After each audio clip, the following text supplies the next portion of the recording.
ಕೂಡ ಪ್ರಾಚೀನ. ಯಾರೂ ಕೂಡ ಅರ್ವಾಚೀನರು ಇಲ್ಲಿ ಬಹಳಷ್ಟು ಕಾಣಿಸ್ತಿಲ್ಲ. ಒಂದು ಇಬ್ಬರು ಮೂರು ಜನ ಬಿಟ್ಟರೆ ಅರ್ವಾಚೀನರು ಇವತ್ತಿನ ಕಾಲದವರು ಕಾಣಿಸ್ತಾ ಇಲ್ಲ. ನಾವೆಲ್ಲ ಹಳಬರು. ಪ್ರಾಚೀನರು ಚಿಕ್ಕವರು ಅರ್ವಾಚೀನರ ಸಂಖ್ಯೆ ಕಡಿಮೆ ಇದೆ ಇವತ್ತು. ಸಾಮಾನ್ಯವಾಗಿ ಇವತ್ತಿನ ಸಾಮಾಜಿಕ ಸಂದರ್ಭದಲ್ಲಿ ಅಥವಾ ಸಾಂಸ್ಕೃತಿಕ ಸಂದರ್ಭದಲ್ಲಿ ಪ್ರಾಚೀನ ಸೇರಬೇಕು ಅನ್ನುವಂಥದ್ದು ಇವತ್ತಿನ ನಿಯಮ. ಆದಷ್ಟು ಬೇಗ ನಾವೆಲ್ಲ ವೃದ್ಧಾಶ್ರಮವನ್ನು ಸೇರಬೇಕು. ಇದು ಸರಳವಾಗಿ ನಾನು ಹೇಳ್ತಿದ್ದೇನೆ ಅಷ್ಟೇ, ಆದರೆ ಅದರ ಬಲಾರ್ಥ ಬಹಳಷ್ಟು ವಿಶೇಷವಾಗಿದೆ. ವೃದ್ಧಾಶ್ರಮವನ್ನು ಸೇರೋದು ಅಂತ ಹೇಳಿದರೆ ಹಳಗನ್ನಡ ಸಾಹಿತ್ಯವೂ ಕೂಡ ಅಂಥದ್ದೇ ಒಂದು ಸ್ಥಿತಿಯಲ್ಲಿ ತಲುಪಿದೆ. ಹಿಂದಿನ ತಲೆಮಾರಿನ ಅನೇಕ ಓದುಗರು ಹಳಗನ್ನಡ ಕೃತಿಗಳನ್ನು ವೃದ್ಧರನ್ನು ವೃದ್ಧಾಶ್ರಮಕ್ಕೆ ಸೇರಿಸಿದ ಹಾಗೆಯೇ ಅವುಗಳನ್ನು ಮೂಲೆಗುಂಪು ಮಾಡಿಟ್ಟಿದ್ದಾರೆ. ಕೂಡ ನೋಡೋರು ಕೂಡ ಇಲ್ಲ. ನೀವಷ್ಟೇ ಇವತ್ತು ನಾವು ನೋಡ್ತಾರೆ, ಯಾಕೆಂದರೆ ನೀವು ಕೂಡ ಪ್ರಾಚೀನ. ಹಾಗಾದರೆ ಎದುರಿಗೆ ಇರ್ತಕ್ಕಂಥ ಅರ್ವಾಚೀನರು ಏನು ನೋಡ್ತಿರ್ತಾರೆ, ಯಾರಿಗೆ ನಮಸ್ಕಾರ ಮಾಡ್ತಿರ್ತಾರೆ ಅಂತ ಆಲೋಚನೆ ಮಾಡಿದ್ರೆ ಬಹಳಷ್ಟು ಜನ ಅರ್ವಾಚೀನರು ತಲೆ ತಗ್ಗಿಸಿ ನಮ್ಮಗಳಿಗೆ ನಮಸ್ಕಾರ ಮಾಡಿದ ಹಾಗೆ ಕಾಣಿಸ್ತಿರ್ತಾರೆ. ಆದರೆ ಅವರು ತೊಡೆ ಸಂಜೆಯಲ್ಲಿರ್ತಕ್ಕಂಥ ಮೊಬೈಲ್ಗೆ ನಮಸ್ಕಾರ ಮಾಡ್ತಾರೆ. ಎದುರಿಗೆ ಇರುವಂಥ ಗುರುಗಳಿಗೆ ನಮಸ್ಕಾರ ಮಾಡೋದಿಲ್ಲ, ಎದುರಿಗೆ ಇರುವಂಥ ಹಿರಿಯರಿಗೆ ನಮಸ್ಕಾರ ಮಾಡೋದಿಲ್ಲ, ಹಿರಿಯ ನಾಗರಿಕರಿಗೆ ನಮಸ್ಕಾರ ಮಾಡೋದಿಲ್ಲ, ತಂದೆ ತಾಯಿಗಳಿಗೆ ನಮಸ್ಕಾರ ಮಾಡೋದಿಲ್ಲ. ಹೀಗೆ ಏನೋ ಒಂದು ಅಪಸವ್ಯದ ಮಧ್ಯದಲ್ಲಿ ನಾವು ನಿಂತಿದ್ದೇವೆ. ಸಹಿಸಲಿಕ್ಕೆ ಸಾಧ್ಯ ಆಗೋದಿಲ್ಲ ಇವತ್ತಿನ ಸಂದರ್ಭವನ್ನು. ಆದರೆ ಸಹಿಸಿಕೊಳ್ಳಬೇಕು ಅನ್ನುವಂಥ ಒಂದು ಇಕ್ಕಟ್ಟಿನ ಸ್ಥಿತಿಯಲ್ಲಿ ನಾವು ನಿಂತು ಇವತ್ತು ಕನ್ನಡ ಸಾಹಿತ್ಯವನ್ನು ನಾವು ಬೋಧಿಸಬೇಕು ಅಂತ ಅರ್ಥ ಮಾಡೋದು. ವ್ಯಾಕರಣ, ಛಂದಸ್ಸು, ಅಲಂಕಾರ ಶಾಸ್ತ್ರ, ಹಳಗನ್ನಡ ಇವ್ಯಾವುದೂ ಕೂಡ ಸರಿಯಾದ ಕ್ರಮದಲ್ಲಿ ಶಿಸ್ತುಬದ್ಧವಾಗಿ ಓದಿಕೊಂಡು ಪಾಠ ಮಾಡುವಂಥ ಅಧ್ಯಾಪಕರು ಇವತ್ತು ಬೆರಳೆಣಿಕೆಯಷ್ಟು ಕೂಡ ಇಲ್ಲ. ಅಂಥ ಒಂದು ದುಸ್ಥಿತಿ ಇವತ್ತು ಬಂದಿದೆ. ಇಂಥ ಸ್ಥಿತಿಯಲ್ಲಿ ನಾವು ಪ್ರತಿ ವರ್ಷ ಕನ್ನಡ ರಾಜ್ಯೋತ್ಸವವನ್ನು, ನುಡಿ ಹಬ್ಬಗಳನ್ನು ಆಚರಿಸುತ್ತಿದ್ದೇವೆ. ಅದು ದೊಡ್ಡ ವಿರೋಧಾಭಾಸ ಮತ್ತು ವಿಪರ್ಯಾಸಗಳು. ಕನ್ನಡದ ಬಗ್ಗೆ ಬಹಳಷ್ಟು ಸುಲಭವಾಗಿ ಮಾತನಾಡ್ತಾರೆ, ಆದರೆ ಕನ್ನಡದ ಬಗ್ಗೆನ ಹೊಣೆಗಾರಿಕೆಯನ್ನು ಯಾರು ಅರ್ಥ ಮಾಡಿಕೊಳ್ಬೇಕು ಅನ್ನುವಂಥದ್ದು ದೊಡ್ಡ ಪ್ರಶ್ನೆ. ಶಬ್ದಮಣಿ ದರ್ಪಣದಂಥ ಒಂದು ವ್ಯಾಕರಣ ಗ್ರಂಥವನ್ನು ಬರೆದ ಕೇಶಿರಾಜ ಇಲ್ಲಿ ಬಹಳಷ್ಟು ಜನ ಗೊತ್ತಿರಬೇಕು. ಗುರುಮೂರ್ತಿಯವರ ಶಿಷ್ಯರಿದ್ದರೆ, ನನ್ನ ಶಿಷ್ಯರಿದ್ದಾರೆ, ಅವರೂ ಕೂಡ ಈಗ ನನ್ನ ಜೊತೆಯಲ್ಲೇ ನಿವೃತ್ತರಾಗಿಟ್ಟಿದ್ದಾರೆ. ನನ್ನ ಶಿಷ್ಯರುಗಳು ಕೂಡ ಇಲ್ಲಿ ಕುಳಿತಿದ್ದಾರೆ. ಪ್ರಸಾದ್, ಕೃಷ್ಣ ನಾಯ್ಕ, ರಾಮಚಂದ್ರ, ಈಗ ನಾಗಾರ್ಜುನ ಈತನೂ ಕೂಡ ನನ್ನ ಶಿಷ್ಯನೇ. ಅವನು ಕೃತಿಯನ್ನು ಕುರಿತು ಇವತ್ತು ಮಾತನಾಡ್ತಾ ಇರೋದ್ರಿಂದ ನಾನು ಈ ಬಗೆಯ ಕೃತಿಯ ಅಧ್ಯಯನಗಳನ್ನು ಕುರಿತ ಹಾಗೆ ಒಂದೆರಡು ಪ್ರಾಸ್ತಾವಿಕವಾದಂಥ ಮಾತುಗಳನ್ನಾಡ್ತೇನೆ. ನಾನು ಕೃತಿಯನ್ನು ಮುಖ್ಯವಾಗಿ ಇಟ್ಕೊಂಡು ನಾನು ಮಾತನಾಡಿದೆ. ಯಾಕೆಂದರೆ ಕೃತಿಗೆ ಆನೆ ನಾನು ಮುನ್ನುಡಿಯನ್ನು ಬರೆದುಬಿಟ್ಟಿದ್ದೇನೆ. ಗುರುಮೂರ್ತಿಯವರು ಬಂದು ಕೇಳಿದಾಗ ಅದನ್ನು ಆದ್ಯಂತ ಹುಲಿಗೆರೆಯ ಸೋಮೇಶ್ವರ ಶತಕವನ್ನು ಓದಿ ನಾನು ಅದಕ್ಕೆ ಮುನ್ನುಡಿಯನ್ನು ಬರೆದಿರೋದ್ರಿಂದ ನಾನೇನು ಮಾಡೋದಿಲ್ಲ. ನನ್ನ ಉದ್ದೇಶ ಏನು ಅಂತಂದರೆ 2000 ವರ್ಷಗಳ ಇತಿಹಾಸ ಇರುವಂಥ ಕನ್ನಡ ಸಾಹಿತ್ಯವನ್ನು ನಾವು ಹೇಗೆ ಪುರಸ್ಕಾರ ಮಾಡ್ತಿದ್ದೇವೆ ಎನ್ನುವುದು. ಯಾಕೆ ನಾವು ಪುರಸ್ಕರಿಸ್ತಿಲ್ಲ? ಹಳಗನ್ನಡ ಸಾಹಿತ್ಯ ಅಂತಂದರೆ ಯಾಕೆ ನಮ್ಮ ಒಂದು ಕೃತಿಯಲ್ಲಿ ನಿರಾಸಕ್ತಿ, ಅವಜ್ಞೆ. ನಡುಗನ್ನಡ ಸಾಹಿತ್ಯ ಅಂತಂದರೆ ನಡುಗನ್ನಡ ನಡುಗನ್ನಡ ಅನ್ನೋ ಶಬ್ದನೇ ಸರಿಲ್ಲ, ಮಧ್ಯಕಾಲೀನ ಕನ್ನಡ. ಯಾಕೆಂದರೆ ಅದಕ್ಕೂ ಕೂಡ ಒಂದು ಅಪಾರ್ಥವನ್ನು ನಡುವನ್ನ ಶಬ್ದಕ್ಕೆ. ಆದ್ದರಿಂದ ನಡುಗನ್ನಡ ಮಧ್ಯಕಾಲೀನ ಕನ್ನಡ ಸಾಹಿತ್ಯ. ಪ್ರಾಚೀನ ಕನ್ನಡ ಸಾಹಿತ್ಯದ ಅನಂತರದಲ್ಲಿ ಮಧ್ಯಕಾಲೀನ ಕನ್ನಡ ಸಾಹಿತ್ಯ, ವಚನಕಾರರು, ಷಟ್ಪದಿಕಾರರು ಇವರೆಲ್ಲ ಬಂದರು. ಅನಂತರದಲ್ಲಿ ಹೊಸಗನ್ನಡ ಸಾಹಿತ್ಯ ಅಂತ ಇಟ್ಕೊಳ್ಳೋಣ. ಏನು ದೋಷ ಇದೆ, ಏನು ಲೋಪ ಇದೆ, ಇದನ್ನು ನಿರಾಕರಿಸಲಿಕ್ಕೆ ಏನು ಕಾರಣ? ಕೇಶಿರಾಜ ಶಬ್ದಮಣಿ ದರ್ಪಣ ವ್ಯಾಕರಣವನ್ನು ಬರೆದಾಗ ನಮಗೆ ವಿದ್ಯೆಯನ್ನು ಕಲಿತಂಥವರಿಗೆ ಒಂದು ಗಾಂಭೀರ್ಯ ಅನ್ನುವಂಥದ್ದು, ಸಾಹಿತ್ಯವನ್ನು ಓದುವ ಒಂದು ಗಾಂಭೀರ್ಯ, ಕಾಳಜಿ, ಪರಿಶ್ರಮಗಳು ಯಾಕಿಲ್ಲ ಇವತ್ತಿನ ದಿವಸ. ಎಲ್ಲಿ ಲೋಪಗಳಿದ್ದಾವೆ? ಅವನು ಒಂದು ಪದ್ಯವನ್ನು ಬರೀತಾನೆ, ಅವಧರಿಸುವುದು ಇದುದ ಪಾಟೀಲರು ಕೇಳಿರ್ಬೋದು. ಶಬ್ದಮಣಿ ದರ್ಪಣದ ಆರಂಭದಲ್ಲಿಯೇ ಒಂದು ಕಂದ ಪದ್ಯ ಬರುತ್ತೆ. ಅವಧರಿಪುದು ವಿಭುದ ದೋಷಂ ಇದರೋಳ್ ಏನಾನು ಉಳ್ಳೊಡೆ. ನಾನು ಓದುವಾಗಲೇ ನಿಮಗೂ ಅರ್ಥವಾಗ್ತಾ ಇದೆ, ಅದೇನು ಹಳಗನ್ನಡ ಅಂತ ನಿಮಗೆ ಅನ್ನಿಸ್ತಾ ಇಲ್ಲ. ಅವಧರಿಪುದು ವಿಭುದ, ನೀವೆಲ್ಲ ಎದುರುಗಡೆ ಕೊಟ್ಟಿರ್ತಕ್ಕಂಥವರೆಲ್ಲರೂ ಕೂಡ ವಿದ್ವಾಂಸರು ಅಂತ ನಾನು ಭಾವಿಸ್ಕೊಳ್ತೇನೆ.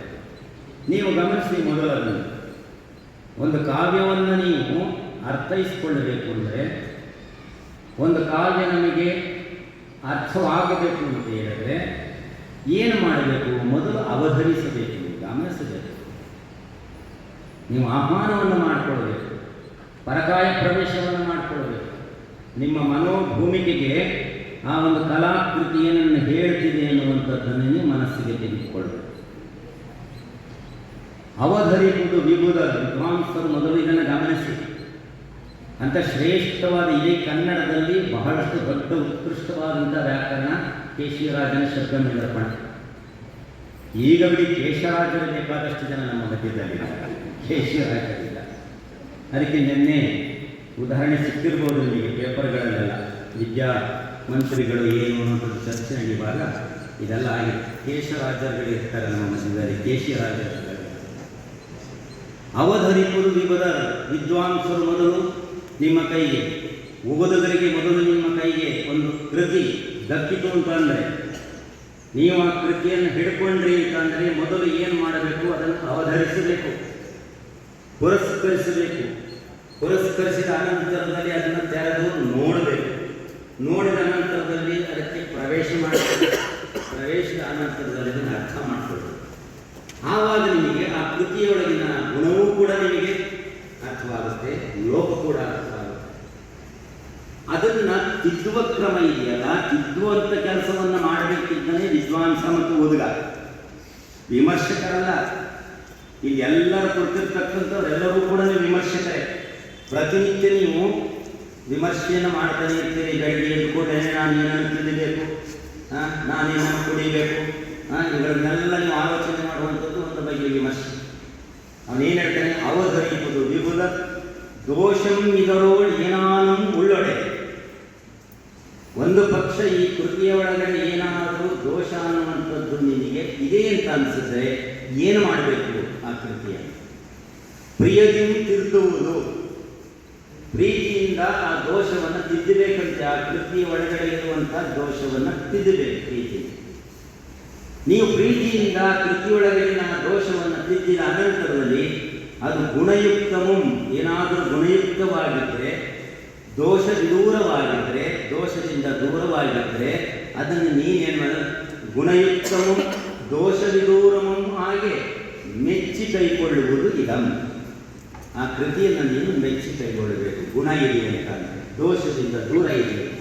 ಅವಧರಿಪುದು ವಿಭುದ, ಈಗ ನಾನು ಆ ಪದ್ಯವನ್ನು ವಾಚನ ಮಾಡ್ತೀನಿ ನೋಡಿ, ನಿಮ್ಗೆ ಅರ್ಥವಾಗುತ್ತೆ ಈ ಪದ್ಯ.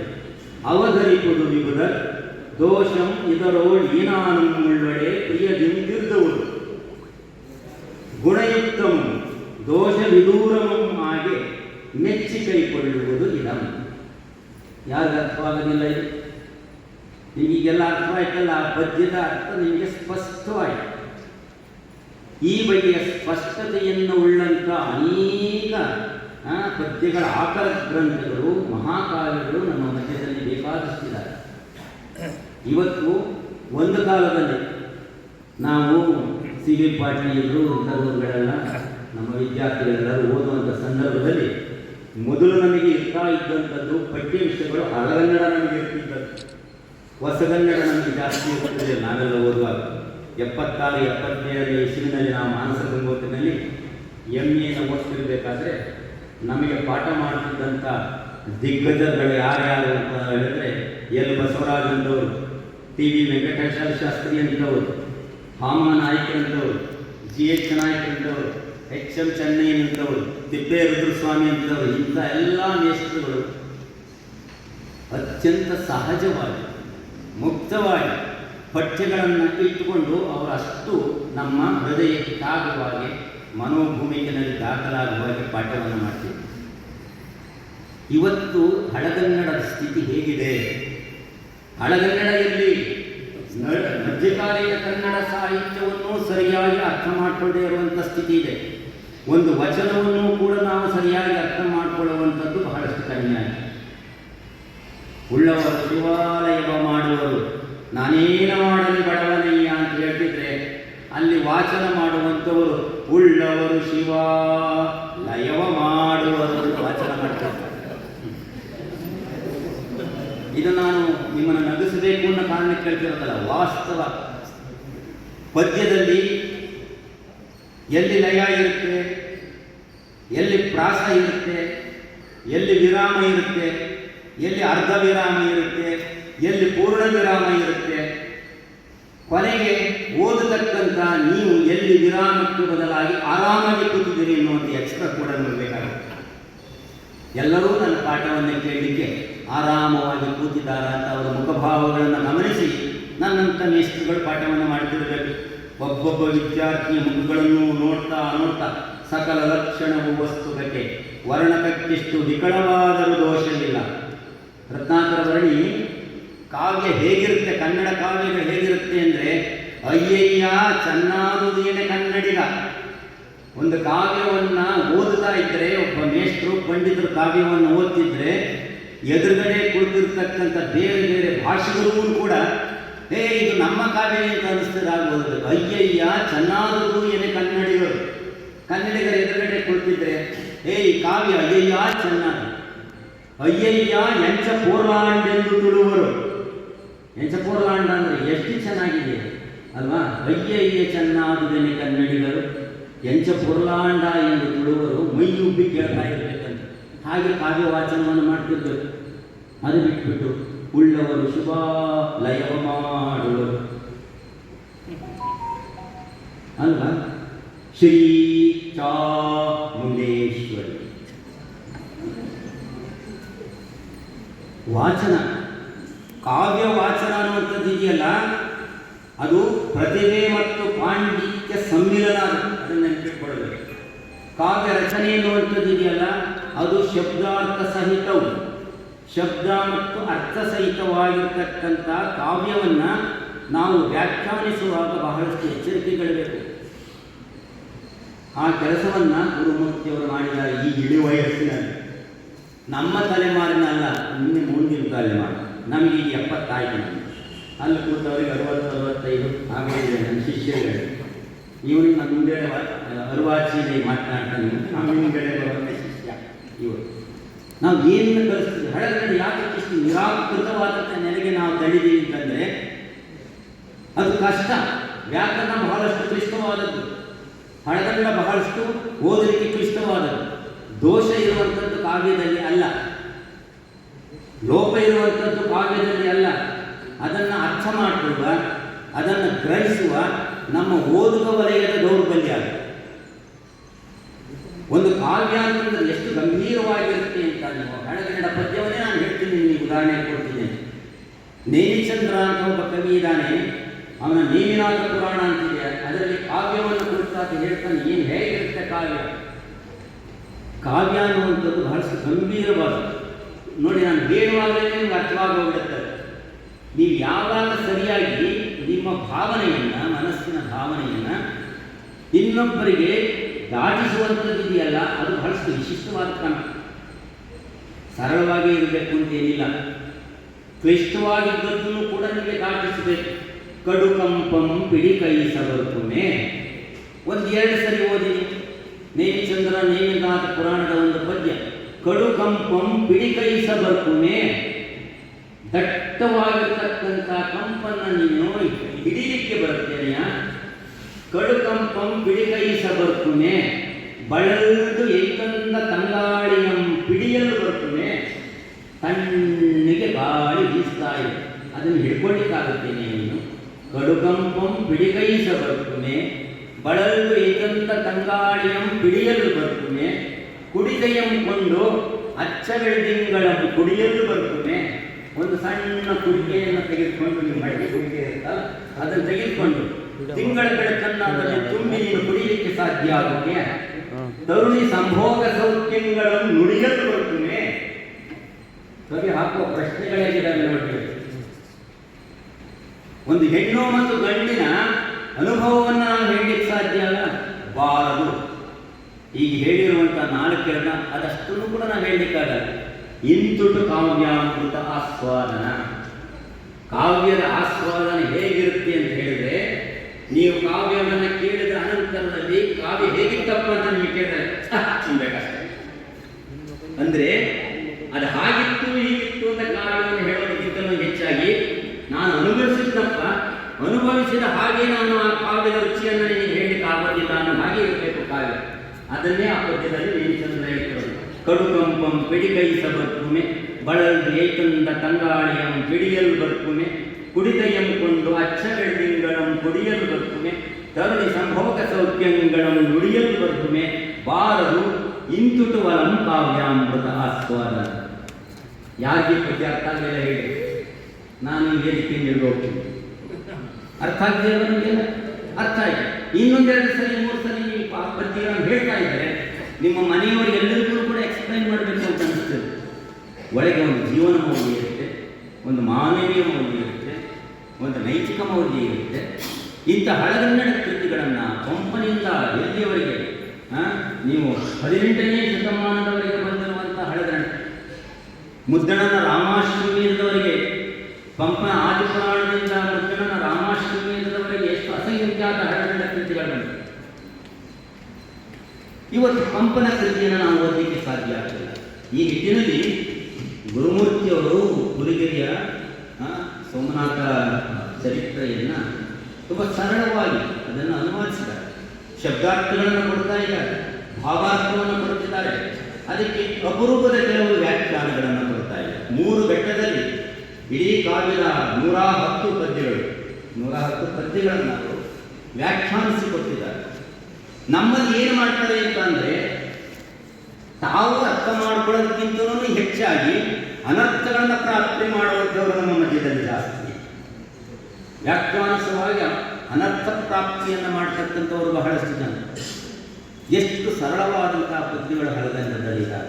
ಅರಸುಗಳಿಗೆ ವೀರ, ದ್ವಿಜರಿಗೆ ಪರಮವೇದದ ಸಾರ, ಯೋಗೀಶ್ವರರ ತತ್ವ ವಿಚಾರ, ಮಂತ್ರಿ ಜನಕ್ಕೆ ಬುದ್ಧಿಗುಣ, ಕುಮಾರವ್ಯಾಸನ ಭಾಷೆ, ರಾಘವಾಂಕನ ಷಟ್ಪದಿ ಕಾವ್ಯವನ್ನು, ಭಾಮಿನಿ ಷಟ್ಪದಿಯಲ್ಲಿ ಕಾವ್ಯವನ್ನು ಬರಿತಾ ಇರಬೇಕಾದ್ರೆ ರಾಘವಾಂಕ ವಾರ್ಧಕ ಷಟ್ಪದಿಯಲ್ಲಿ ಹರಿಶ್ಚಂದ್ರ ಕಾವ್ಯವನ್ನು ಬರೀತಿರ್ತಕ್ಕಂಥದ್ದು, ಕುಮಾರವ್ಯಾಸ ಭಾಮಿನಿ ಷಟ್ಪದಿ, ಸಾಲವರು ಭಾಮಿನಿ ಷಟ್ಪದಿಯಲ್ಲಿ ಕಾವ್ಯವನ್ನು ಬರೀತಿದ್ದಾರೆ.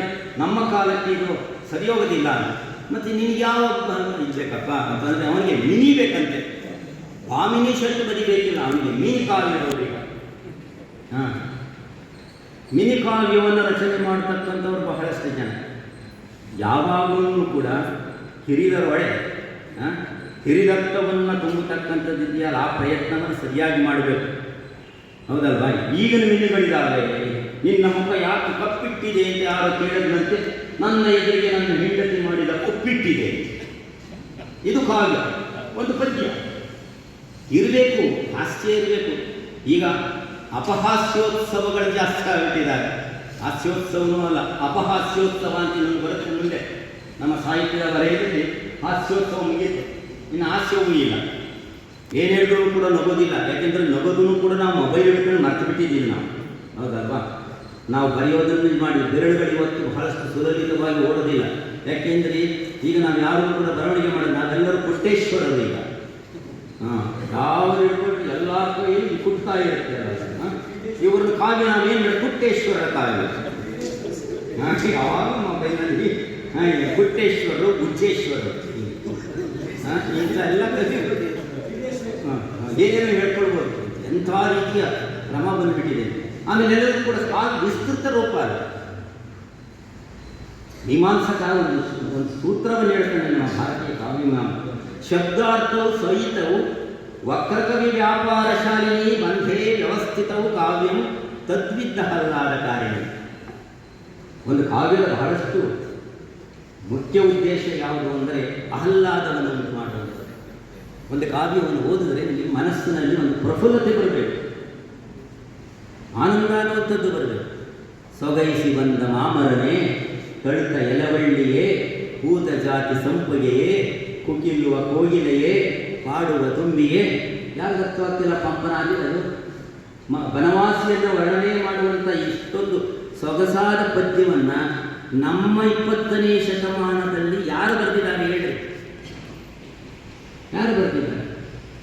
ಸೊಗೈಸಿ ಬಂದ ಮಾಮ ತಳ್ಳಿತ ಚಿಗುರಡೆದ ಮಾಮ ತಳ್ಳಿತ ಎಲೆವಳ್ಳಿ ಪೂತ ಜಾತಿ ಸಂಪಗೆ ಕುಕ್ಕಿಲ್ಲುವ ಕೋಗಿದೆ ಪಾಡುವ ತುಂಬಿ. ಹೌದಲ್ಲ? ನಾವು ಏನು ಮಾಡ್ತೀವಿ ಇವತ್ತು ಅಂದರೆ ನಮಗೆ ಬಹಳಷ್ಟು ಮುಖ್ಯವಾಗಿರುವಂಥ ಸಾಹಿತ್ಯ ಯಾವುದು ಅಂದರೆ 100 ವರ್ಷಗಳ ಸಾಹಿತ್ಯವನ್ನು ಇಟ್ಟುಕೊಂಡು ನಾವು ಜ್ಞಾನಪೀಠಗಳಾಗ್ತಿದ್ದೇವೆ. ಇನ್ಯಾವ್ಯಾವುದೋ ಪೀಠಗಳನ್ನು ಇಡ್ತಾ ಇದ್ದೇವೆ ನಾವು. ಬರೀ 100 ವರ್ಷದ ನಾವು BM ಶ್ರೀಯವರು ಇಂಗ್ಲಿಷ್ ಗೀತಗಳನ್ನು ಅನುವಾದ ಮಾಡಿದ ಇಸ್ವಿಯನ್ನು ನಾವು ಇಟ್ಕೊಂಡ್ರೆ 1921 ಇಂಗ್ಲಿಷ್ ಗೀತೆಗಳು ಬಂದದ್ದು. ಅಲ್ಲಿಂದ ಆಧುನಿಕ ಕನ್ನಡ ಸಾಹಿತ್ಯ ಅಂತ ಲೆಕ್ಕಾಚಾರ ಹಾಕಿದ್ರೆ ನಾವು ಇವತ್ತು ಓದ್ಕೊಂಡಿರುವ ಸಾಹಿತ್ಯ ಎಷ್ಟು ಅಂತ ಅಂದರೆ 103 ವರ್ಷದಷ್ಟೇ. 103 ವರ್ಷದ ಸಾಹಿತ್ಯವನ್ನು ನಮ್ಮ ಮುಂದೆ ಇಟ್ಟುಕೊಂಡು ನವೋದಯ, ಪ್ರಗತಿಶೀಲ, ನವ್ಯ, ನವ್ಯೋತ್ತರ, ದಲಿತ, ಬಂಡಾಯ, ಇನ್ನು ಮುಂದೆ ಯಾವ್ಯಾವ ಬರ್ತಾ ಗೊತ್ತಿಲ್ಲ ಅದಲ್ಲ. ಹೀಗೆ ಕ್ಲಾಸಿಫಿಕೇಶನ್ ಮಾಡಿಕೊಂಡು ನಾವು ಕನ್ನಡ ಸಾಹಿತ್ಯವನ್ನು ಬಹಳಷ್ಟು ಸರಳೀಕೃತಗೊಳಿಸ್ತಾ ಇದ್ದೇವೆ. ಆದರೆ ಹಲ್ಮಿಡಿ ಶಾಸನದಿಂದ ಆರಂಭವಾಗಿರುವಂಥ ಕನ್ನಡ ಸಾಹಿತ್ಯ ರಚನೆ ಇದೆಯಲ್ಲ, ಆ ರಚನೆಯನ್ನು ನಾವು ಚಾರಿತ್ರಿಕ ಪ್ರಜ್ಞೆಯಿಂದ ಓದಿಕೊಳ್ಳದೇ ಇದ್ದರೆ ನಾವು ಈ ಬಗೆಯ ಕಾವ್ಯಗಳನ್ನು ನಾವು ಹೇಗೆ ಅರ್ಥೈಸಬೇಕು, ಮುಂದಿನ ತಲೆಮಾರಿಗೆ ನಾವು ಹೇಗೆ ಇದನ್ನು ದಾಟಿಸಬೇಕು ಅನ್ನುವಂಥದ್ದು ನಾವು ಇವತ್ತು ಯೋಚನೆ ಮಾಡಬೇಕು. ಇಂಥ ಯೋಚನೆಯನ್ನು ಕೇವಲ ನಮ್ಮಂಥ ಪ್ರಾಧ್ಯಾಪಕರುಗಳು ಮಾತ್ರ ಮಾಡೋದಲ್ಲ. ಪರಿಷತ್ಗಳಿದ್ದಾವೆ, ಅಭಿವೃದ್ಧಿ ಪ್ರಾಧಿಕಾರಗಳಿದ್ದಾವೆ, ಕನ್ನಡ ಸಂಘಟನೆಗಳಿದ್ದಾವೆ, ಏನೇನೂ ಇದ್ದಾವೆ. ಎಷ್ಟು ವರ್ಷಗಳಿಂದ ಇವೆಲ್ಲವೂ ಕೂಡಿದಾವೆ, ಎಷ್ಟು ಕ್ರಿಯಾಶೀಲವಾಗಿದ್ದಾವೆ ಎನ್ನುವಂಥದ್ದು ನನ್ನ ಪ್ರಶ್ನೆ. ಈ ಬಗ್ಗೆ ನೇರವಾದಂತಹ ಪ್ರಶ್ನೆ, ಎಷ್ಟು ಹಳೆಗನ್ನಡ ಕೃತಿಗಳನ್ನು ಇವತ್ತು ನಾವು ಸರಿಯಾದ ಕ್ರಮದಲ್ಲಿ ಅನುವಾದ ಮಾಡಿದ್ದೇವೆ ನನ್ನ ಪ್ರಶ್ನೆ. ಕನ್ನಡ ಸಾಹಿತ್ಯ ಪರಿಷತ್ ಅನುವಾದ ಮಾಡಿರುವಂಥ ಅನೇಕ ಹಳೆಗನ್ನಡ ಕೃತಿಗಳಲ್ಲೂ ಕೂಡ ಬಹಳಷ್ಟು ದೋಷಗಳಿದ್ದಾವೆ. ಅನುವಾದ ವ್ಯಾಖ್ಯಾನವನ್ನು ಮಾಡುವಾಗ ಇವತ್ತು ಅನುವಾದ ಹೇಗಿದೆ, ನಮ್ಮ ಕನ್ನಡ ಅಧ್ಯಾಪಕರಿಗೆ ಅನುವಾದಗಳನ್ನು ಇಟ್ಕೊಂಡು ಪಾಠವನ್ನು ಮಾಡ್ತಿದ್ದಾರೆ. ಇವತ್ತು ಮೂಲ ಪಠ್ಯಗಳನ್ನು ನಾವು ಮರೆತು ಬಿಟ್ಟಿದ್ದೇವೆ. ಅನುವಾದ ಮತ್ತು ವ್ಯಾಖ್ಯಾನಗಳು ಯಾವ ರೀತಿಯಲ್ಲಿ ನಮಗೆ ಅನುಕೂಲಕ್ಕೆ ಬರಬೇಕು ಅಂದರೆ, ಮೂಲ ಪಠ್ಯವನ್ನು ನಾವು ಓದೋದನ್ನು ಬಿಡಲಿಕ್ಕೆ ಅನುಕೂಲಕ್ಕೆ ಬರಬಾರ್ದು. ನೆನಪಾಗ್ತಿದ್ದೆ ನಾನು ಹೇಳ್ತಿರುವಂಥದ್ದು ಮಾತು. ಈಗ ಗುರುಮೂರ್ತಿಯವರು ಸೋಮೇಶ್ವರ ಶತಕವನ್ನು ಅನುವಾದ ಮಾಡಿದ್ದಾರೆ ಅಂದರೆ, ಇದು ವ್ಯಾಖ್ಯಾನ ಮಾಡಿದ್ದಾರೆ ಅಂದರೆ, ವ್ಯಾಖ್ಯಾನವನ್ನು ಓದಿಕೊಂಡು ನಾವು ಪಾಠವನ್ನು ಮಾಡೋದಲ್ಲ, ಮೂಲ ಪಠ್ಯವನ್ನು ಓದಿ ಅದನ್ನು ಸುಲಭೀಕರಿಸ್ಕೊಳ್ಳಿಕ್ಕೆ ನೀವು ವ್ಯಾಖ್ಯಾನವನ್ನು ಓದಬೇಕು. ಇವತ್ತು ಏನು ಮಾಡಿದ್ರು ಅಂದರೆ, ನಮ್ಮ ಅನೇಕ ಕನ್ನಡ ಅಧ್ಯಾಪಕರು ಅನುವಾದಗಳನ್ನು ಇಟ್ಟುಕೊಂಡ್ರು ಪಾಠವನ್ನು ಮಾಡಲಿಕ್ಕೆ, ವ್ಯಾಖ್ಯಾನಗಳನ್ನು ಇಟ್ಟುಕೊಂಡ್ರು ಪಾಠವನ್ನು ಮಾಡಲಿಕ್ಕೆ, ಮೂಲ ಪಠ್ಯವನ್ನು ಓದೋದನ್ನು ಬಿಟ್ಟರು. ನಾವೇನು ಮಾಡಬೇಕು, ಇಂಥ ಕೃತಿಗಳನ್ನು ನಾವು ಅಧ್ಯಯನವನ್ನು ಮಾಡಬೇಕು ಅಂದರೆ ಪಠ್ಯ, ಉಪಪಠ್ಯ, ಹೌದಲ್ವಾ, ಸಹಪಠ್ಯಗಳಿಂದಲ್ಲ, ಸಾಂದರ್ಭಿಕ ಪಠ್ಯಗಳನ್ನೆಲ್ಲವನ್ನು ಇಟ್ಟುಕೊಂಡು ನಾವು ಸರಿಯಾದ ಕ್ರಮದಲ್ಲಿ ಅಧ್ಯಯನವನ್ನು ಮಾಡುವಂಥದ್ದನ್ನು ಬಿಟ್ಟು ಬಿಟ್ಟಿದ್ದಾರೆ. ಇವತ್ತೊಂದು ಆದಿಪುರಾಣದ ಬಗ್ಗೆ ನೀನು ಪಾಠವನ್ನು ಮಾಡಬೇಕು ಅಂತ ಹೇಳಿದ್ರೆ, ಆದಿಪುರಾಣದ ಮೂಲ ಪಠ್ಯವನ್ನು ಮೊದಲು ಓದಬೇಕು, ಅದರ ಅನಂತರದಲ್ಲಿ ಅದನ್ನು ವ್ಯಾಖ್ಯಾನವನ್ನು ಮಾಡಬೇಕು. ನಮ್ಮ ಕನ್ನಡ ಪ್ರಾಧ್ಯಾಪಕರುಗಳು ಏನು ಮಾಡ್ತಾರೆ ಅಂತಂದರೆ, ಮೂಲ ಪಠ್ಯವನ್ನು ಓದೋದಿಲ್ಲ. ಹಾಗಾದರೆ ಮಕ್ಕಳಿಗೆ ಹಳೆಗನ್ನಡ ರೂಪ ಹೇಗೆ ಅರ್ಥವಾಗಬೇಕು? ಒಂದು ಸಣ್ಣ ವಿಷಯವನ್ನು ಹೇಳ್ತೀನಿ. ಹಳೆಗನ್ನಡ ಬೇಡ, ಮಧ್ಯಕಾಲೀನ ಕನ್ನಡಕ್ಕೆ ಬಂದು ಮೊನ್ನೆ ನಾನು ಎಲ್ಲೋ ಒಂದು ಕಡೆಯಲ್ಲಿ ಚರ್ಚೆಯನ್ನು ಮಾಡಿದಾಗ ಪಟ್ಟಿದ್ರೆ, ಅಲ್ಲಮನ ಒಂದು ವಚನ ಇದೆ, ಎತ್ತಣ ಮಾಮರ ಎತ್ತಣ ಕೋಗಿಲೆ ಎನ್ನುವಂಥದ್ದು ಅತ್ಯಂತ ಜನಪ್ರಿಯವಾಗಿರ್ತಕ್ಕಂಥ ಒಂದು ವಚನ. ನೀವೆಲ್ಲವನ್ನೂ ಕೇಳಿದೆ. ಹೇಗೆ ವ್ಯಾಖ್ಯಾನ ಮಾಡ್ತೀವಿ ನೀವು? ಎತ್ತಣ ಮಾಮರ ಎತ್ತಣ ಕೋಗಿಲೆ ಎತ್ತನಿಂದೆತ್ತ ಸಂಬಂಧವಯ್ಯ, ಸಮುದ್ರದ ಉಪ್ಪು ಬೆಟ್ಟದ ನೆಲ್ಲಿ ಎತ್ತನಿಂದೆತ್ತ ಸಂಬಂಧವಯ್ಯ. ಹೌದಲ್ಲ? ಗುಹೇಶ್ವರನೆಂಬ ಲಿಂಗಜ್ಜಿಯು ಎನಗೆ ಉಳಿದು ಎತ್ತನಿಂದೆತ್ತ ಸಂಬಂಧವಯ್ಯ ಅನ್ನುವಂಥದ್ದು ಅವಶ್ಯ. ಏನು ವ್ಯಾಖ್ಯಾನವನ್ನು ಮಾಡ್ತಿದ್ದಾರೆ ಅವರು? ಮಾವಿನ ಮರಕ್ಕೂ, ಕೋಗಿಲೆಗೂ, ನೆಲ್ಲಿಗೂ, ಉಪ್ಪಿಗೂ, ಗುಹೇಶ್ವರಿಗೂ, ಲಿಂಗಕ್ಕೂ ಎತ್ತನಿಂದೆತ್ತ ಸಂಬಂಧ. ಮುಗಿದೋಯ್ತು, ವ್ಯಾಖ್ಯಾನ ಮುಗಿದೋಯ್ತು. ನೀವೆಲ್ಲ ಏನು ಮಾಡ್ತೀವಿ? ಎದುರುಗಡೆ ಇದ್ದಂಥವರು ಅಲ್ಲ ಮಕ್ಕಳು ಹೇಳಿ ಇಷ್ಟೇ ತಲೆಯನ್ನು ಅಲ್ಲಾಡಿಸಿ, ಅದು ತಲೆ ಜೀವಂತವಾಗಿದ್ದರೆ ಅಲ್ಲಾಡಿಸಿ. ಈಗ ನಮ್ಮ ರಾಜಕೀಯ ಭಾಷಣಗಳನ್ನು ಕೇಳಿದಾಗ ಅರ್ಥವಾಗದೇ ಇದ್ರೂ ಕೂಡ ಆಹಾ ಆಹಾ ಅಂತಿರ್ತಾರಲ್ಲ, ಹಾಗೆ ಅಲ್ಲವ ಏನು ಹೇಳ್ತಿದ್ದಾನೆ? ಎತ್ತಣಿಂದೆತ್ತ ಸಂಬಂಧವೈ ಎತ್ತಣ ಮಾಮರ ಎತ್ತಣ ಕೋಗಿಲೆ. ಈಗ ನಾನು ವ್ಯಾಖ್ಯಾನ ಮಾಡ್ತಿದ್ದೀನಿ, ಒಂದು ಪದ್ಯವನ್ನು ವ್ಯಾಖ್ಯಾನ ಮಾಡಿ ನಾನು ಮುಗಿಸ್ತೀನಿ. ಮುಂದೆ ನಾನು ಶಿಷ್ಯನಿಗೆ ಬಿಟ್ಕೊಡ್ತೀನಿ. ನಾನು ಯಾವ ಮನಸ್ಸನ್ನು ಬೈಕೊಳ್ಳೋದು ಬೇಡ.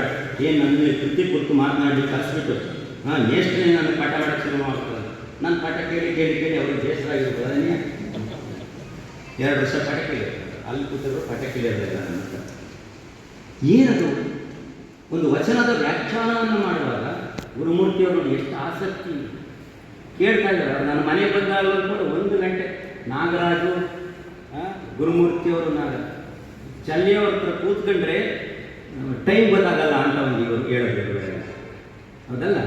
ನಮಗೆ ಕಾಲ ಗೊತ್ತಾಗಬಾರ್ದು, ಅರ್ಥವಾಗ್ತಿರಬೇಕು. ಪರಸ್ಪರ ನಾವು ಅರ್ಥ ಮಾಡಿಕೊಡ್ತಿದ್ರೆ ಕಾಲ ನಮಗೆ ಅಡ್ಡಿಪಡಿಸೋದಿಲ್ಲ. ಎತ್ತಣ ಮಾಮರ ಎತ್ತಣ ಕೋಗಿಲೆ ಎತ್ತಣಿಂದೆತ್ತ ಸಂಬಂಧವಯ್ಯ. ಪ್ರಶ್ನೆ ಆಗ್ತಿದ್ದಾನತ್ತ. 3ನೇದೊಂದನ್ನು ಹೇಳ್ತಾ ಇದ್ದಾನತ್ತ. ವಚನದಲ್ಲಿ ಏನು ಅಂತದ್ದನ್ನು ಸರಿಯಾಗಿ ನಾವು ಗ್ರಹಿಸಲಿಲ್ಲ ಅಂದರೆ ಅಲ್ಲಮ ಪ್ರಭುವಿಗೆ ನಾವು ಅಪಚಾರ ಮಾಡಿದ ಹಾಗೆ. ಹೇಗಿರಬೇಕು ವ್ಯಾಖ್ಯಾನ? ಎತ್ತಣ ಮಾಮರ. ಮಾಮರ ಅಂದರೆ ಮಾವಿನ ಮರ. ನಿಮಗೆ ಸಹಜವಾಗಿ ಅರ್ಥವಾಗ್ತದೆ. ಎತ್ತಣ ಮಾಮರ ಎತ್ತಣ ಕೋಗಿಲೆ, ಅದರ ಸಂಬಂಧವೇನೆಯ ಅಂತ ಪ್ರಶ್ನೆ ಮಾಡ್ತಿದ್ದಾನೆ ಅಂತಲ್ಲ. ಮಾಮರ ಚಿಗುರುವುದಕ್ಕೂ ಕೋಗಿಲೆ ಬರುವುದಕ್ಕೂ ಒಂದು 3ನೆಯ ಒಂದು ಇದಿದೆ, ಹೌದಲ್ಲ? 3ನೇದು ಯಾವುದೋ ಒಂದಿದೆ. ಮಾಮರ ಮತ್ತು ಕೋಗಿಲೆಯ ಸಂಬಂಧವನ್ನು ಬೆಸೆಯತಕ್ಕಂಥ 3ನೇದೊಂದಿದೆ. ಯಾವುದು ಅಂದರೆ ವಸಂತ ಋತು. ವಸಂತ ಋತು ಬರಬೇಕು, ಇಲ್ಲದೇ ಇದ್ದರೆ ಮಾಮರಕ್ಕೂ ಕೋಗಿಲೆಗೂ ಸಂಬಂಧ ಬರೋದಿಲ್ಲ. ಅದಕ್ಕೆ ಕಾರಣ ಏನು ಅಂತ ಹೇಳಿದ್ರೆ, ಮಾಮರ ಚಿಗುರಬೇಕು, ಕೋಗಿಲೆ ಬಂದು ಮರದಲ್ಲಿ ಕೂಗಬೇಕು. ನೇರ್ಸರ್ಧ ಅರ್ಥ ಇದೆ. ಆದರೆ ಅಲ್ಲಮ ಪ್ರಭು ಹೇಳ್ತಿರೋದು ಅದಲ್ಲ. ವೈಜ್ಞಾನಿಕವಾದಂಥ ಒಂದು ಕಾರಣಗಳು ಬೇಕಾದಷ್ಟಿದ್ದಾರೆ. ಯಾವುದೇ ಸಂಬಂಧಗಳಾಗಬೇಕು ಅಂದ್ರೂ ಬೆಸೀಲಿಕ್ಕೆ ಒಂದು ಬೇಕಾಗುತ್ತದೆ.